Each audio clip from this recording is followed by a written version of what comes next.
গত কয়েকদিন ধরে যা ঘটেছে এগুলোর ফিডব্যাকে একটু যাব, বা কালকে পর্যন্ত বেশ কিছু ফিডব্যাক দিয়েছি আপনাদেরকে।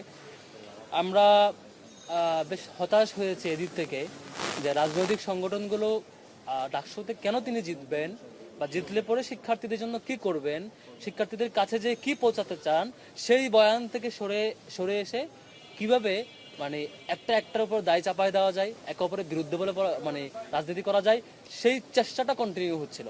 আমরা সবাইকে আহ্বান করব, আমরা সবাই মিলে একটা সুস্থ কম্পিটিশনে আসি, সবাই মিলে সবার কথাগুলো যার যার কথাগুলো বলি, একে অপরের ভুল থাকলে সেটি ক্রিটিসিজম করি নিয়মতান্ত্রিক প্রক্রিয়ায়। কিন্তু যে প্রক্রিয়া গত কয়েকদিন হয়েছে, এখানে শিক্ষার্থীরা দিন শেষে এটা আরো এই ব্যাপারে আতঙ্কিত হবে, ভয় পাবে। আওয়ামী রাজনীতি ফিরিয়ে আনলে শিক্ষার্থীরা আগে যে ভয় পেত, সেই ভয় এখন নিশ্চয়ই পাবে না, এখন বরং তাদেরকে প্রতিহত করবে। আমরা সব সংগঠনের মধ্যে অনুরোধ করবো, এই যে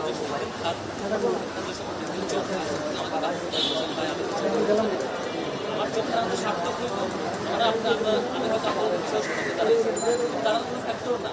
আমার চোখটা সার্থক হইতে যদি এই ধরনের চোখ লাগবে না, বাজার রাজনীতি আবার না, এই যে একটা শিবির দল বিরোধীরা জবাই করে স্লোগানগুলো না, আবার আওয়ামী লীগের একটু না, এটা আমাদের ব্যর্থতা, সামগ্রিক ব্যর্থতা। যে যদি আমরা এত বড় একটা জুলাই গণঅভ্যুত্থান দেওয়ার পরে, তোমাদের সুবিধা হওয়ার পরে আমাদের গতকালকে থেকে আমরা দেখেছেন, গতকালকে আমাদের মানে প্রতিষ্ঠান ছিল নজরুদ্দিন হাসান মুজিব, আমরা শিক্ষার্থীদের নারী শিক্ষার্থীদের মধ্যে কত সুন্দর রেসপন্স পেয়েছি, শিক্ষার্থীদের কথাগুলো শুনেছি, আমরা তাদের পরামর্শগুলো নোট নিয়ে এসেছি, তাদের নোট করার সাজেশনগুলো আমরা নিয়ে এসেছি, তাদের প্রশ্নগুলোর উত্তর দিয়েছি, তাদের অভিযোগগুলো শুনেছি, আমাদের কনসার্নগুলো জানিয়েছি দীর্ঘক্ষণ জুড়ে। শিক্ষার্থীদের সেই রেসপন্স আমরা পেয়েছি। আজকে আমাদের শামসুন্নাহার হলে যাবো, সেখানে প্রজেকশন মিটিং, সেখানে শিক্ষার্থীদের ইনশাআল্লাহ রেসপন্স পাবো।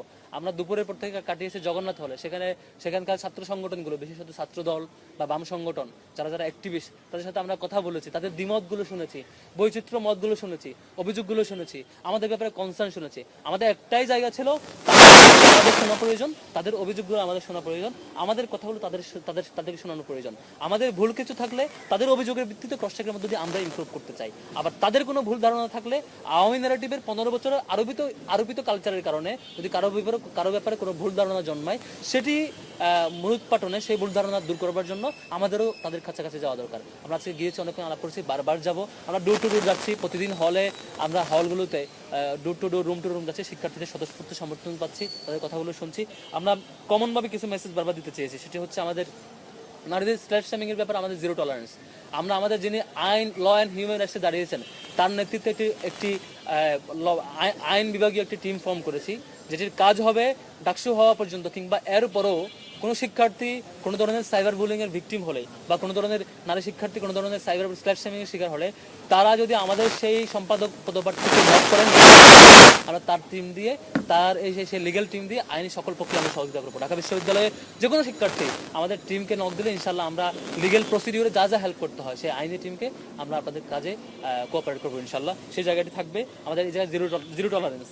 তারপর হচ্ছে আমরা আরেকটা জিনিস চাই, সেটা হচ্ছে এই ইউনিভার্সিটি একটা মাল্টিকালচার জায়গা, সেই ডাইভার্স কালচার, ডাইভার্স অ্যাপ্রোচের, ডাইভার্স চিন্তার মানুষগুলো একসাথে একটা মিথস্ক্রিয়ার মধ্যে দিয়ে ক্যাম্পাসটা করবে, তাদের চিন্তাগুলো বলবে, এই বৈচিত্র্যময় ক্যাম্পাসে সবার মতগুলো স্বাধীনভাবে বলবে, কেউ কারোর উপর চাপিয়ে দেবে না। একটা মার্কেট প্লেস অফ আইডিয়ার কথা আমরা আগে থেকে বলে আসছিলাম, সেটি আমরা চাই। এখানে দ্বিমতকে চাপাই দেওয়া হবে না, দ্বিমতকে আমরা বৈচিত্র্য মত হিসেবে দেখতে চাই, মতের বৈচিত্র্য হিসেবে দেখতে চাই, সেটিকে আমরা পারস্পরিক আলিঙ্গন করে নেব।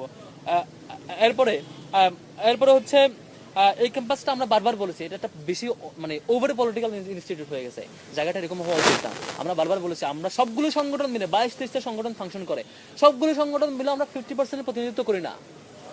বেশিরভাগ শিক্ষার্থী, মোর দেন 50% শিক্ষার্থী কোনো রাজনীতি কি করলো, কে কার বিরুদ্ধে কি বলবেন, কি করছেন এগুলো নিয়ে বোধার না। তিনি চিন্তা করেন সাধারণত তার ক্যারিয়ারটা কেমন করে গড়ে উঠবে। আমি সব সংগঠনকে অনুরোধ করবো, আপনাদের রাজনৈতিক কর্মসূচি কমিয়ে নিয়ে এসে শিক্ষার্থীদের কল্যাণের কর্মসূচি বাড়ান। আপনি নিজেকে রিভিউ করেন, শিক্ষার্থীদের কল্যাণে কি কর্মসূচি করছেন। আমাদের জায়গা থেকে আমরা সেভাবে শিক্ষার্থীদের কল্যাণের কর্মসূচিগুলো জারি রাখবার চেষ্টা করছি। আমাদের ম্যান্ডেট, আমাদের কমিটমেন্ট হলো এই বিশ্ববিদ্যালয়টিকে আমরা একটি একাডেমিক ইনস্টিটিউটে রূপান্তর করবো। যা ক্রাইসিস সেগুলোকে আমরা অ্যাড্রেস করবো। আপনারা দেখেছেন যে এর আগের দিন একজন শিক্ষার্থী কর্তৃক আমাদের বিশ্ববিদ্যালয়ের আরেকজন শিক্ষার্থীকে, একজন প্রার্থীকে একটা হুমকি প্রদানের পর সবাই এটা নিয়ে রাজনীতি করার চেষ্টা করছিল। আমরা সেই রাজনীতির জায়গায় না এসে আমরা লিখিত অভিযোগ দায়ের করেছি, প্রশাসনকে চাপ দিয়েছে দ্রুত ব্যবস্থা নেওয়ার জন্য। প্রশাসন প্রাথমিকভাবে তাকে বহিষ্কার করেছে এবং ফার্দার 6 মাসে বহিষ্কার করেছে, সেটি নাকি প্রক্টোরিয়াল বডি, সেটুকু ক্ষমতা, বাকিটুকু আরেকটু প্রসিডিউর আগাতে হবে।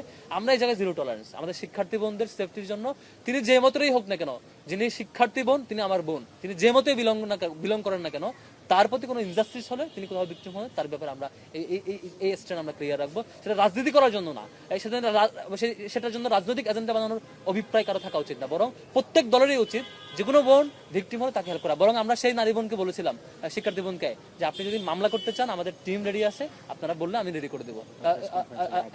প্রেস কনফারেন্সে এসে বলেছি। এবং গতকালকে প্রেস কনফারেন্স করে যখন আমরা বিভিন্ন কিছু নিন্দা জানিয়েছিলাম, বিভিন্ন কিছু শো করেছিলাম, এরপরে দেখেছি অনেক কেউ বরং সেগুলো নিয়ে আবার অন্য নোংরামিতে লিপ্ত হয়েছে। খুবই দুঃখজনক। আসলে শিক্ষার্থীরা, ঢাকা বিশ্ববিদ্যালয়ের শিক্ষার্থীরা খুবই ম্যাচিউর। আপনারা রাজনীতি করতে যাবেন, আওয়ামী লীগ তার সামগ্রিক ক্যাপাসিটি দিয়ে 15 বছর কোলে উঠতে পারে না, পালাইতে হয়েছে, এটাই আউটপুট। যখন আপনি বাজে অ্যাপ্রোচে যাবেন, একদিন শেষে আপনাকে ভুগতে হবে। সবাইকে আহ্বান করবো সুন্দর ক্যাম্পাস বিনিময়ে আসার জন্য। আমাদের আজকে দেখেছেন রায় দিয়েছে, হাইকোর্টের রায় সংক্রান্ত ইস্যু আপনারা দেখেছেন। সেটার ব্যাপারে ফিডব্যাক হলো, নাম্বার 1, যিনি হাইকোর্টে রিড করেছেন, রিড দায়ের করেছেন, তার দ্বিমতের প্রতি, তার অ্যাপ্রোচের প্রতি আমি শ্রদ্ধাশীল। আর রিপিট, যে যিনি হাইকোর্টে রিড করেছেন আমার বিরুদ্ধে, আমার ব্যাপারে, তার এই দ্বিমতের প্রতি আমি শ্রদ্ধাশীল ছিলাম, এখনো শ্রদ্ধাশীল।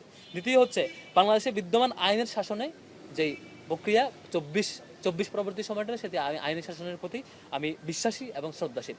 তৃতীয় হচ্ছে, সর্বোচ্চ আদালত ন্যায় বিচার নিশ্চিত করছেন বলে আমি বিশ্বাস করছি, এবং সেটি এই যে ডাকসু বানচাল হওয়ার যে ষড়যন্ত্র বলে মনে হচ্ছিল আমাদের কাছে, অনেক আলাপ আসছিল, সেই জায়গা থেকে ডাকসু যে হচ্ছে, সবকিছু কন্টিনিউ হচ্ছে, ন্যায় বিচার নিশ্চিত হচ্ছে, সেই জায়গা থেকে আমি সেটার প্রতি সুক্রিয়া জানাচ্ছি সংশ্লিষ্ট সবার প্রতি, যারা ন্যায় বিচার নিশ্চিতে সহযোগিতা করেছেন, এবং ডাকসু যত সময় হচ্ছে, শিক্ষার্থীদের প্রত্যাশাটি পূরণ হচ্ছে। এরপরে হচ্ছে, এই মামলার ব্যাপারে আমি মনে করি এই মামলায় কেউ হারে নাই। তিনি হেরেছেন, আমি হেরেছি, তিনি জিতেছেন, আমি জিতেছি, এই ফ্রেমওয়ার্ক না। ডাকসুটা টাইমলি হচ্ছে, জাস্টিস হচ্ছে, সবাই জিতেছে, সবাই জয়ী হওয়া, শিক্ষার্থীরা জয়ী হওয়া, টাইমলি ডাকসুটা হওয়া, সবকিছু ঠিকঠাক হওয়া, ন্যায় বিচার নিশ্চিত হওয়া, এর মধ্যে দিয়ে সবাই জয়ী হওয়া। কে জিতেছে কে হেরেছে এই অ্যানালাইসিস এখানে হওয়া উচিত না। আর সর্বশেষ হচ্ছে, এই ডাকসু নিয়ে অনেক আলাপ হয়েছে, অনেক কিছু হয়েছে, অনেক কাদা ছোড়াছড়ি হয়েছে, পাল্টাপাল্টি অনেক অভিযোগ হয়েছে। এসব ছেড়ে দেই, এসব আলাপ বাদ দিয়ে আমরা সবাই মিলে ডাকসু নির্বাচনটা পারফেক্টলি করি, সবাই কম্পিট করি, শিক্ষার্থীরা তাদের ভোট দিক, মতামত দিক। যিনি জিতবেন, ভোট যে দিক না কেন, তিনি সবার প্রতিনিধি হয়ে রোল প্লে করবেন। যিনি জয়ী হবেন, শিক্ষার্থীদের প্রতিনিধি হয়ে তিনি ফাংশন করবেন। সেই জায়গাটি আসুক, সবাই মিলে অংশগ্রহণ করি, সেই জায়গাটি থাকবে বলে বিশ্বাস করছি। আর আমাদের ইশতেহারের জায়গায় আপনারা দেখেছেন, আমরা বারবার বলেছি সেদিন ইশতেহারে, আমাদের 6 ইয়েস 6 নো আমরা বলেছি, আমরা 6টা বিষয়ে ইয়েস বলেছি, আর 6টা বিষয়ে নো বলেছি। আবার 12 মাসে 36টা মৌলিক কাজকে আমরা টার্গেট দিয়েছি। ক্যাম্পাসকে রিফর্ম করার জন্য 36 জুলাইকে মাথায় রেখে আমরা 36টা রিফর্মের মৌলিক প্রজেক্ট নিয়েছি। 12 মাসে 3টা করে 36টা কাজ আমরা করবো, ক্যাম্পাসটা আমূল চেঞ্জ হবে। এর বাইরে আমাদের সম্পাদক মণ্ডলীরা প্রত্যেকের 12 মাসে বিজয়ী হলে কি কাজ করবে, এক্সিকিউটিভ প্ল্যানে করেছে, কোন মাসে কি কাজ করবে, সেই প্ল্যানটা আমাদের ওয়েবসাইটে পাবেন, www.unitedstudentalliance.org, সেখানে পাবেন ওয়েবসাইটে। আমরা পূর্ণাঙ্গ ইশতেহার সেখানে দিয়েছি। আর 6 ইয়েসে যেগুলো, নিরাপদ ক্যাম্পাস, আবাসন সংকট সমাধান, নারী শিক্ষার্থীদের নিরাপত্তা, চিকিৎসা সুবিধা ও স্বাস্থ্যসম্মত খাবার, উন্নত পরিবহন, ক্যারিয়ার গঠনের তথ্য ও পর্যাপ্ত তথ্য ও সেবা।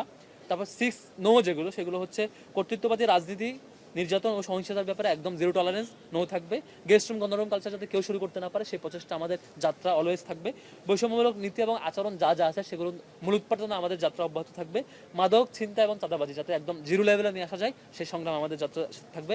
লাঞ্চের পরে আসেন যে কালচার রেজিস্টাবিলিং, সেটাকে জিরো পর্যায়ে নিয়ে এসে পুরোটাই ডিজিটাল ভার্সনে নিয়ে আসার যাত্রা আমাদের থাকবে। এবং ইসলামোফোবি এবং সাইবার বুলিং, এই ব্যাপারে আমাদের অলওয়েজ নো থাকবে।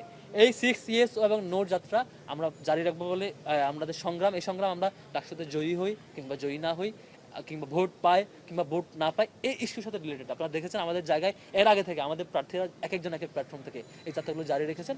আমরা শিক্ষার্থীদের ম্যান্ডেট পেয়ে জয়ী হয়ে আসলে আমরা আমাদের জায়গা থেকে বিশ্ববিদ্যালয়ের সামগ্রিক রিসোর্স নিয়ে শিক্ষার্থীদের ম্যান্ডেটটি এই মৌলিক জায়গায়, এই মৌলিক অধিকারের জায়গায় 6টা ইয়েসের জায়গায় আমরা সিরিয়াস থাকবো, 6টা নোর জায়গায় আমরা সিরিয়াস থাকবো। এবং একই সাথে 36টা রিফর্ম প্রজেক্ট নিয়েছি আমরা ক্যাম্পাসে 12 মাসে, সেই প্রজেক্টগুলো বাস্তবায়ন করবো। এবং সম্পাদক যে মৌলিক জায়গাগুলো রেখেছেন সেগুলো আমরা জারি রাখবো। আশা করি আমরা শিক্ষার্থীদের অধিকারে সেই কাজ শুরু করতে পারবো। সবাইকে ধন্যবাদ জানাচ্ছি। অসংখ্য ধন্যবাদ। ভাই, জুলিয়াস সিজার কর্তৃক আজকে হাইকোর্টে আবার রিট করা হয়েছে, ডাকসু যেন বন্ধ রাখা হয়, মানে তার বিষয়টা মীমাংসা হওয়ার আগ পর্যন্ত ডাকসু বন্ধ রাখা হবে, এই বিষয়ে কি বলবেন? আচ্ছা, কোর্টের সকাল ডাকসু বন্ধ রাখার ব্যাপারে কোনো কথা নেই, ডাকসু 9 সেপ্টেম্বর হতে হবে, এটা ডাকসুর ব্যাপারে আমাদের রেজিস্ট্যান্ট। দ্বিতীয়, কারো ব্যাপারে কোনো অভিযোগ পাল্টা অভিযোগ থাকলে সেটি কোর্ট যেভাবে রায় দেয়, আমি কোর্টের যার যা অভিযোগ মতামত সবকিছু কোর্টের মধ্য দিয়ে আসবে, কোর্টের রায় হয়ে আসবে, কিন্তু ডাকসু পেছানোর কোনো চান্স নাই, সেটার পক্ষপাতী না। ভাই আপনারা কি এখনো শঙ্কা মনে করছেন যে নির্বাচন বানচাল করার পারবে না, কেউ ষড়যন্ত্র করতে পারে, সে কেউ প্ল্যান ষড়যন্ত্র করতে পারে, কিন্তু ঢাকা বিশ্ববিদ্যালয়ের যে স্বতঃস্ফূর্ত শিক্ষার্থীদের যে রেসপন্স আমরা গতকাল এবং পরশু দেখেছি, যে রিয়েকশন দেখেছি, এই রিয়েকশন কিন্তু তৈরি করতে হয় না, এই রিয়েকশন অটো থাকবে, কারণ ডাকসু সবার আত্মার সাথে মিশে গেছে শিক্ষার্থীদের। ডাকসু যদি আপনি না দিতে চান, বানচাল করতে চান, আপনার অস্তিত্ব থাকবে না এখানে। ডাকসু হতে হবে, ষড়যন্ত্র করে কেউ পারবে না। ডাকসু টাইমলি হবে, ঢাকা বিশ্ববিদ্যালয়ের শিক্ষার্থীরা সবাই সমন্বিতভাবে একটা ব্যাপারে একমত, ডাকসু টাইমলি হতে হবে। সুতরাং ডাকসু হবে বলে নিশ্চিত আমি আশঙ্কা লক্ষ্য করছি না, ষড়যন্ত্র হতে পারে, সেই ষড়যন্ত্র শিক্ষার্থীরা প্রতিহত করবে ইনশাল্লাহ। আমরা ভোট কেন্দ্র বেড়েছে সেই দিক থেকে, ভোট কেন্দ্র কিন্তু বেড়েছে বারবার আমরা কনসার্ন দেওয়ার কারণে বেড়েছে, এবং ইউনিভার্সিটি কর্তৃপক্ষ বলেছে আপনারা আরো বাড়ানো দরকার। আমরা বারবার লিখিত কনসার্ন দিয়েছি, মৌখিক কনসার্ন দিয়েছি বারবার ভোট কেন্দ্র বাড়ানোর ব্যাপারে, কারণ জি রিনা কর্মকর্তা বলেছে আমাদেরকে যে হচ্ছে ভোট কেন্দ্র না বাড়ালে সে কেন্দ্রে বুথ বাড়াবে, দেখা যাক কতটুকু বাড়াতে পারে। ওনাদের কনসার্ন হচ্ছে কেন্দ্র বেশি বাড়াইলে সিকিউরিটি এবং সামগ্রিক ব্যাপারটা ম্যানেজমেন্ট ওনারা কম পারবেন বলে বিষয় চিন্তা করছেন, যেহেতু বড় স্পেসের দরকার। তো আমরা বলেছি আপনারা কেন্দ্র বাড়ানোর সর্বোচ্চ চেষ্টা করেন, কেন্দ্র বাড়াতে না পারলে অন্তত সেখানে ভোট যেতে পারে, যাতে বেশি সংখ্যক শিক্ষার্থী ভোট দিতে পারে, কারণ এই কম সংখ্যক ভোট দিয়ে সব সংখ্যক শিক্ষার্থীর ভোট প্রদানে একটু ক্রিটিক্যাল হবে। আপনি কিছুক্ষণ আগে বলেছেন যে ওই যে ধর্ষণের হুমকিদাতা যে আছে সে আপনাদের দলের মধ্যে না।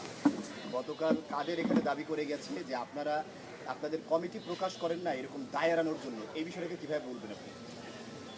অনেকে অনেক কিছু বলে আর কি, যারা সকাল বিকাল মানে সকালে একটা বলে বিকালে একটা বলে সত্যকুর প্রশ্ন উত্তর আমরা দিতে চাই না, আমরা রেসপেক্ট করি। আর তাকে নিয়ে যা রিপ্লাই কালকে এবং পরশু মিলে আমরা দিয়েছি, এবং সেই রিপ্লাইকে যদি অ্যাড্রেস করে কেউ কোয়েশ্চেন করতে পারে, সেই কোয়েশ্চেনটা আমি ভ্যালিড মনে করবো।